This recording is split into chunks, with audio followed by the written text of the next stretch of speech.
le sanctuaire chez vous.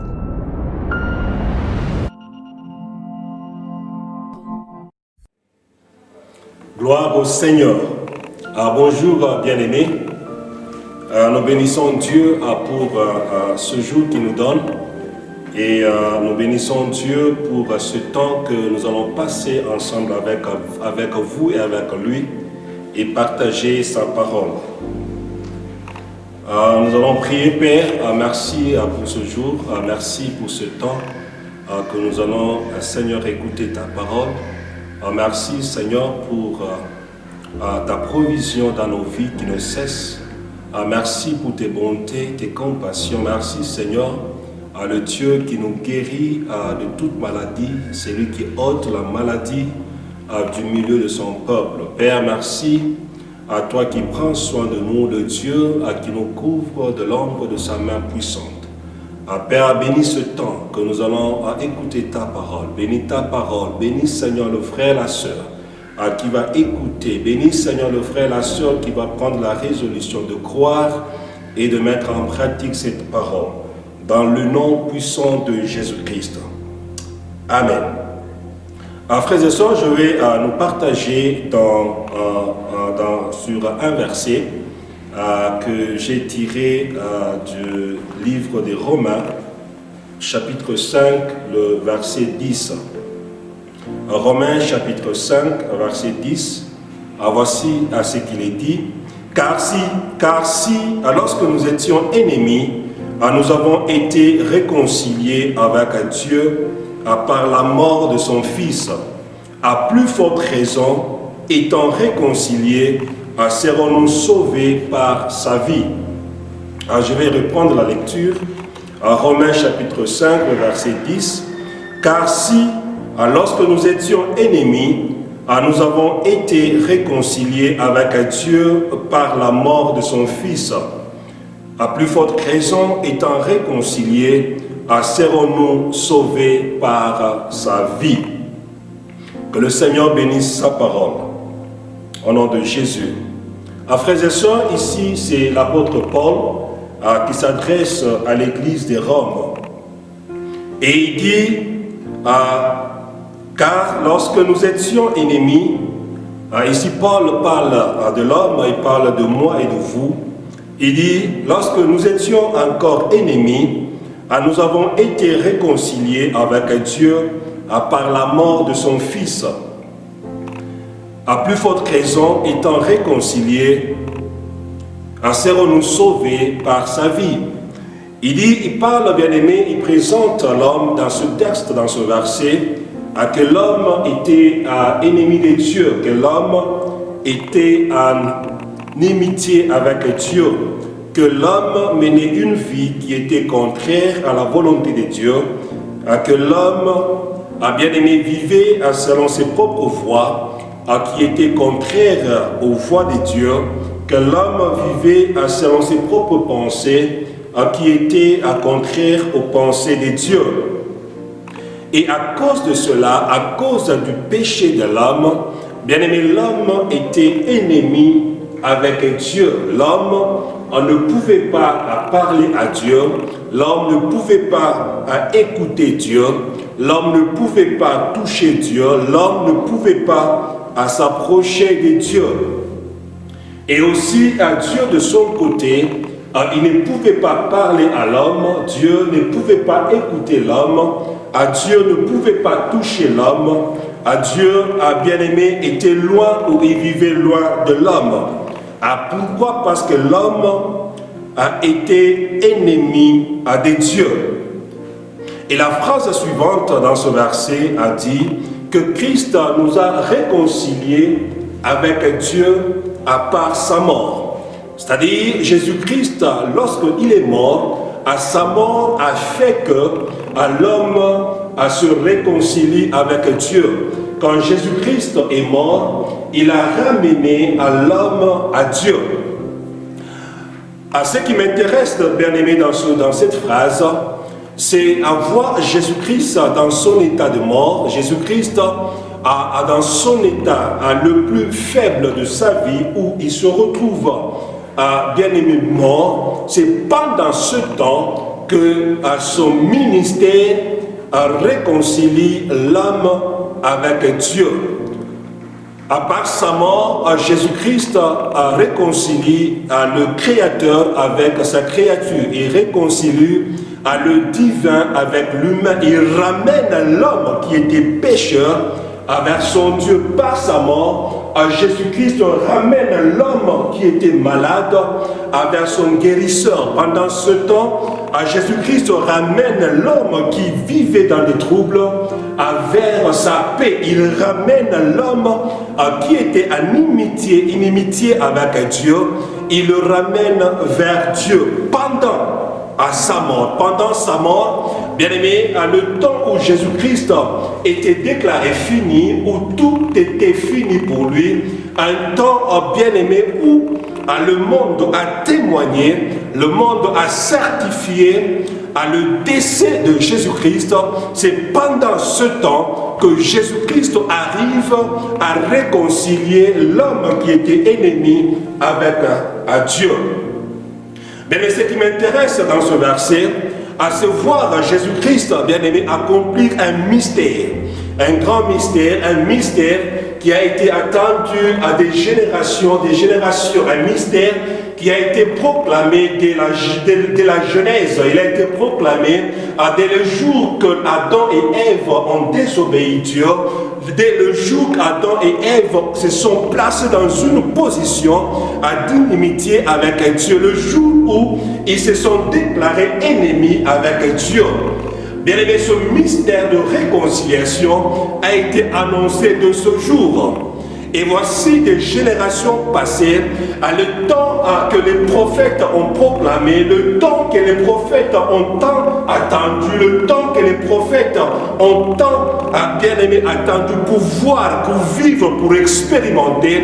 Bien aimé, ce temps arrive non pas quand Jésus-Christ est vivant, ce temps arrive non pas quand Jésus-Christ a fait marcher les paralytiques, il guérit les malades, ce temps arrive pas quand Jésus-Christ et multiplie le pain, mais ce temps arrive quand Jésus-Christ est mort. Mais ce mystère de réconciliation arrive quand le diable a bien aimé dans le Seigneur, il voit Jésus-Christ mort à la croix, il se dit en lui-même que tout est fini pour cet homme, tout est fini pour cet homme qui m'a tant persécuté, tout est fini pour cet homme qui m'a tant placé dans une position de trouble, tout est fini pour cet homme. Bien aimé, ceci arrive pendant un moment où Jésus-Christ ne pouvait pas parler, un moment où Jésus-Christ ne pouvait plus entendre, un moment où Jésus-Christ ne pouvait plus agir, il ne pouvait plus bouger, il ne pouvait plus toucher les malades pour les guérir. Ce temps arrive où Jésus-Christ, bien aimé, il se retrouve enseveli. Jésus-Christ se retrouve embaumé, se retrouve, bien aimé, enterré, placé dans une tombe. Il se retrouve, bien aimé, dans le Seigneur, placé dans une sépulcre, roulé à la porte par une grosse pierre. Jésus-Christ se retrouve confiné. Bien aimé, un confinement le plus élevé du monde entier, où il était hermétiquement enfermé dans la tombe, avec des soldats à l'extérieur pour qu'il ne puisse pas sortir. C'était pendant ce temps, bien aimé, que Jésus-Christ accomplit ce mystère de réconcilier l'homme qui était ennemi avec Dieu. Bien aimé, ce temps, à ce moment arrive où le monde des ténèbres, j'essaie de me faire des illusions pour essayer de comprendre ce qui s'est passé pendant ce temps dans le monde des ténèbres. Je m'imagine que le diable, ses acolytes, les esprits impurs, les esprits méchants, les principautés, les puissances, les dominations, bien aimés, étaient en train de célébrer. C'était le moment où il se disait que tout est fini. Nous sommes maintenant libres d'agir dans le monde entier. Nous sommes maintenant libres d'agir dans la vie de l'homme. Nous sommes maintenant libres de tout faire. C'était pendant ce temps, bien aimé, où les autorités politiques ont déclaré Jésus-Christ mort. C'était pendant ce temps où les autorités religieuses ont déclaré Jésus-Christ mort. C'était pendant ce temps où le monde entier, bien aimé, a certifié, a signé le certificat de décès de Christ. C'était pendant ce temps bien-aimé dans le Seigneur, que Jésus-Christ accomplit ce mystère de ramener l'homme vers son Créateur. Bien-aimé, l'homme ne pouvait pas parler à Dieu. L'homme ne pouvait pas communier avec Dieu. L'homme ne pouvait pas s'approcher de Dieu. L'homme ne pouvait pas voir Dieu. L'homme ne pouvait pas toucher Dieu. Les Écritures nous disent, bien-aimés, que les oreilles des cieux ne sont pas trop dures pour ne pas entendre. Sa main n'est pas trop courte pour ne pas agir. Mais plutôt ce sont nos péchés qui nous placent en inimitié avec Dieu. Ce sont nos péchés qui mettent une barrière, qui mettent une séparation entre l'homme et son Dieu. Bien-aimé, et ce jour, quand Christ est mort, sa mort, bien-aimé, la mort de Jésus-Christ a ôté cette barrière qui existait entre Dieu et l'homme. Jésus-Christ, sa mort, a ôté, a enlevé, a bien-aimé la barrière qui séparait l'homme de Dieu. Jésus-Christ a ôté, a bien-aimé ce qui empêchait l'homme de parler à son Dieu.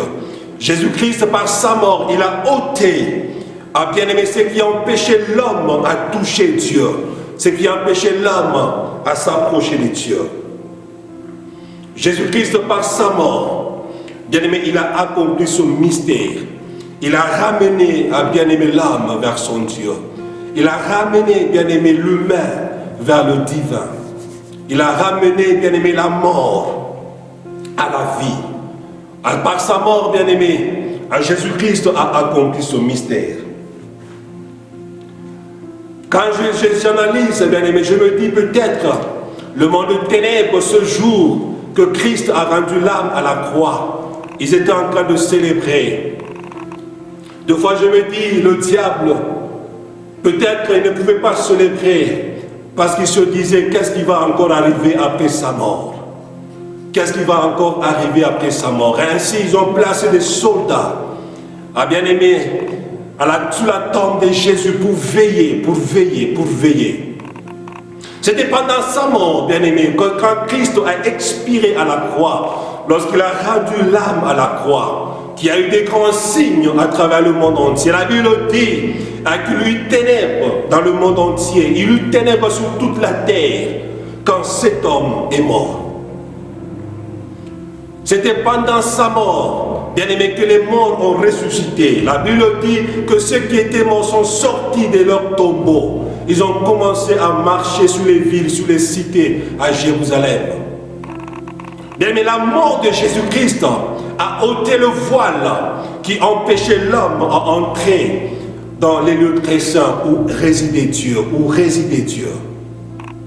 C'était la mort de Jésus-Christ, bien-aimé, qui a brisé le voile, qui a pendu le voile en deux et qui a donné accès à l'homme. C'était la mort de Jésus-Christ, bien-aimé, qui a signé l'accord de paix entre l'homme et son Dieu. C'était la mort de Jésus-Christ qui a négocié. La mort de Jésus-Christ a convaincu Dieu à accepter l'homme. La mort de Jésus-Christ a convaincu Dieu à ouvrir ses bras pour accueillir l'homme. Et Paul pose une condition dans ce verset que nous lisons, que si par sa mort, pendant le temps, bien-aimé de sa mort, pendant qu'il est mort, Christ arrive à ramener l'homme vers Dieu. Christ arrive à ramener l'homme et Dieu et les mettre ensemble pendant sa mort. Christ arrive à ramener l'homme qui était perdu de génération en génération pendant sa mort, pendant le temps de sa mort. Si Christ, bien-aimé, a été capable pendant ce temps de mort d'accomplir ce grand mystère, à combien plus forte raison, maintenant qu'il vit, ne va-t-il pas nous sauver? Bien-aimé, l'apôtre Paul aimerait que nous puissions comprendre ce mystère. L'apôtre Paul aimerait que nous puissions comprendre ce mystère. Si Christ, pendant son temps de mort, où tout était fini pour lui, il a pu accomplir ce mystère, À combien plus forte raison maintenant que l'homme n'est plus ennemi de Dieu? À combien plus forte raison maintenant que l'homme peut s'approcher de Dieu? À combien plus forte raison maintenant que l'homme est capable de parler à Dieu et Dieu va l'entendre? À combien plus forte raison maintenant que l'homme est réconcilié avec Dieu et qu'il a droit d'entrer dans la présence de Dieu? À combien plus forte raison maintenant que l'homme est réconcilié avec Dieu, maintenant que l'homme vit en paix avec son Créateur? À combien plus forte raison que Jésus-Christ n'est plus mort et qu'il vit? À combien plus forte raison que Jésus-Christ maintenant il n'est plus mort et qu'il vit, ne va-t-il pas nous sauver? J'aimerais bien aimer encourager quelqu'un, j'aimerais dire à quelqu'un qui se sent faible pendant ce temps, j'aimerais dire à quelqu'un qui est désespéré pendant ce temps, j'aimerais dire à quelqu'un qui a du mal à abandonner son péché, j'aimerais dire à quelqu'un qui est malade pendant ce temps, je m'adresse à quelqu'un bien-aimé qui est chargé de ses fardeaux pendant ce temps, abattu pendant ce temps. J'aimerais dire à quelqu'un qui souffre pendant ce temps. J'aimerais dire à quelqu'un qui a des problèmes pendant ce temps. Si Christ a pu, bien-aimé dans le Seigneur, réconcilier l'homme avec Dieu pendant qu'il était mort. Si Christ a pu, bien-aimé, réconcilier l'homme avec son Dieu pendant qu'il était mort, combien de choses qu'il est capable de faire pour vous et pour moi, maintenant que nous sommes réconciliés avec Dieu, combien est-il capable d'accomplir maintenant qu'il vit, maintenant qu'il est assis à la droite de Dieu, maintenant qu'il est assis à la droite de la majesté divine, maintenant que Jésus n'est plus mort et qu'il vit, combien est-il capable de nous sauver? Combien est-il capable d'accomplir pour nous? Combien est-il capable de faire pour vous? Combien est-il capable de faire pour votre foyer? Combien est-il capable d'accomplir pour votre mariage? Combien est-il capable d'accomplir pour vos affaires? Combien est-il capable de faire pour vous? Si pendant sa mort, bien aimé, il y a eu tremblement, la Bible dit lorsqu'il a expiré à la croix, il y a eu tremblement, il y a eu tremblement. Le voile dans le temple s'est déchiré, les tombeaux se sont ouverts. Si sa mort a pu accomplir ces choses, à combien plus forte raison sa vie aujourd'hui pourra faire pour vous et pour moi? Combien maintenant qu'il vit, combien maintenant qu'il parle, combien maintenant qu'il agit, il est capable de faire pour vous qui m'écoutez. Il est capable de faire pour vous qui m'écoutez. Bien, mais c'est ce que Paul, avec en tant qu'Église, nous puissions comprendre aujourd'hui. Car si, lorsque nous étions ennemis, nous avons été réconciliés avec Dieu par sa mort, par la mort de son Fils, à combien plus forte raison, étant réconciliés, maintenant que nous sommes en paix avec Dieu, maintenant que nous sommes enfants de Dieu, maintenant que nous sommes fils de Dieu, maintenant que nous sommes héritiers et héritières des promesses, maintenant que nous sommes avec Dieu, serons-nous sauvés par sa vie? Bien-aimés, n'abandonnez pas. Bien-aimés, ne vous découragez pas. Car Jésus-Christ vit. Et parce qu'il vit, il est capable de beaucoup accomplir dans notre vie. Avant de terminer, je vais nous partager un point sur ce que Christ, par sa vie, a pu faire ou est capable de faire pour vous. Et mon premier point, c'est par sa résurrection. Bien, quand Jésus-Christ est mort, par sa mort, il a pu réconcilier l'homme avec Dieu. Et il n'est pas resté dans la tombe pour toujours. La Bible dit au troisième jour, Dieu a dépouillé, il a libéré sa puissance. Et cette puissance a ramené à Jésus-Christ à la vie. Cette puissance a ressuscité à Jésus-Christ. Et par sa résurrection, bien aimé, notre foi en Jésus, notre foi en Dieu a été validée. Notre foi en Dieu a été scellée. Bien aimé, nous sommes sauvés parce que nous croyons que Jésus-Christ est mort à cause de nous, que Christ est mort à cause de nos péchés. Il a été jugé, il a été condamné et il a été mis à mort à notre place. Et notre foi devient valide, notre foi est validée par le fait de sa résurrection. Il est mort et il est ressuscité. Et quand Christ est ressuscité, notre foi, la foi que nous confessons, la foi que nous professons, bien aimé, est valable. Christ, par sa résurrection, il valide, il déclare valide notre foi. Christ est ressuscité et il est allé auprès de son Père, il est assis auprès de son Père pour valider que la mission est accomplie. Bien, par notre foi en Jésus-Christ, qui est validée par sa résurrection, validée par sa vie aujourd'hui, nous qualifie de devenir enfants de Dieu, nous qualifie de devenir héritiers et héritières, comme Isaac.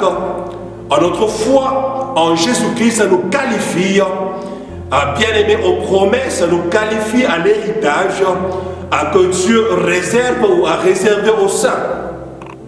Notre foi en Jésus-Christ, parce qu'il vit, nous qualifie, bien aimé, de la citoyenneté du royaume de Dieu, de la citoyenneté dans la famille de Dieu. Notre foi en Jésus-Christ, parce que Christ vit, nous qualifie,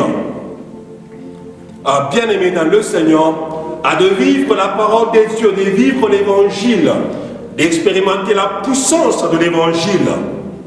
Notre foi en Dieu, notre foi en Jésus, nous qualifie, parce que Christ vit, parce que Christ vit, bien aimé, notre foi a vie, parce que notre foi vit, Christ est capable de beaucoup accomplir dans notre vie. Je vais encourager quelqu'un aujourd'hui, je vais exhorter quelqu'un aujourd'hui, à vous qui suivez ce message, ne baissez pas les bras, ne marchez pas la tête courbée, ne soyez pas abattus au-dedans de vous-même. J'ai une bonne nouvelle pour vous, et la bonne nouvelle est que Jésus-Christ vit. Et parce que Jésus-Christ vit, il y a encore, bien aimé, de l'espérance. Parce que Jésus-Christ vit, il est capable de beaucoup à faire dans votre vie. Il est capable de beaucoup faire dans votre vie. Sa mort seule, bien aimé dans le Seigneur, nous a ramenés à Dieu. Et maintenant que nous sommes ramenés à Dieu, maintenant que nous sommes réconciliés avec Dieu, bien aimé, Christ est capable de beaucoup accomplir, pour vous, de beaucoup faire, pour vous et pour moi. Ne baissez pas les mains, ne baissez pas votre tête. Je vais exhorter quelqu'un à relever sa morale, à relever, bien aimer son âme, à relever son esprit pendant ce temps. Quoi que soient les moments que vous êtes en train de vivre, de traverser, la bonne nouvelle est que Jésus-Christ vit. Et parce qu'il vit, il est capable de beaucoup faire dans votre vie. Père, merci pour ta parole. Merci Seigneur Dieu pour Jésus que tu nous as envoyé. Merci pour Jésus que tu as accepté qu'il meure à la croix pour nous. Merci pour Jésus que tu as accepté, Père, à qu'il puisse ressusciter. Merci pour Jésus qui est aujourd'hui assis à ta droite. Merci Seigneur Dieu pour l'intercession que Christ tient à bien-aimé auprès de toi en notre faveur. Père, bénis Seigneur mon frère qui écoute cette parole. Bénis ma soeur qui écoute cette parole. Je prie que la vie de Christ continue à agir, à se manifester en nous. Je prie que la vie de Jésus continue à se manifester, continue à agir, à Seigneur dans nos foyers, dans nos maisons. Je prie que la vie de Jésus-Christ continue à agir, à se manifester dans nos affaires, dans nos études, Seigneur, dans nos projets, oh Dieu, dans nos entreprises, Père, dans le nom puissant de Jésus, dans le nom puissant de Jésus. Que la paix du Seigneur, bien-aimé, soit avec vous. Que la paix du Seigneur continue à garder nos cœurs. Que Dieu nous bénisse et à la prochaine. Amen.